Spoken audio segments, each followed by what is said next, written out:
Welcome to Coaching the Coach, the short knowledge cast dedicated to helping senior sales leaders develop a team of masterful recruiters, trainers, and coaches. I'm John Hoskins, founder of Level 5 Selling. This week's episode will answer the question of whether sales leaders should sell or not sell. When transitioning from a salesperson to a sales leader, a common criticism is that the sales leader stays too engaged in the sales process. They play the role of the super salesperson. The obvious downside to the super salesperson approach is the lack of time for other tasks, such as recruiting or coaching. But should sales leaders always stay out of the direct selling business?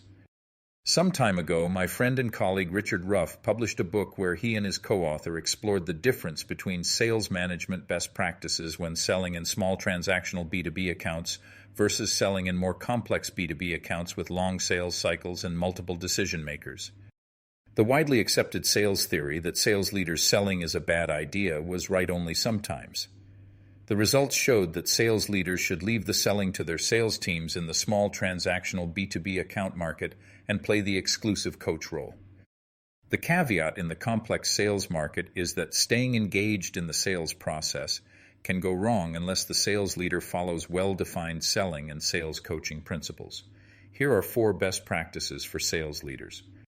First, only become involved in face-to-face selling when you can make a unique difference. For example, engaging the leader makes excellent sense to leverage unique expertise or demonstrate institutional commitment if the call involves a top-level decision maker. Second, don't call on customers unless the salesperson is present. Never lay the groundwork for you to become the contact point for the account. It will rob you of time and undermines the role of the salesperson. Third, before any joint call, agree on the role you and the salesperson will play. Will this be a coaching call, a call where the leader leads the interaction, or an interaction where the leader is there to help sell if needed? Fourth, when coaching, select calls where you can allow the salesperson to make a mistake so you do not have to jump in. Learning to sell happens in the crucible of a live sales call, and stumbling without being punished can be a great way to improve.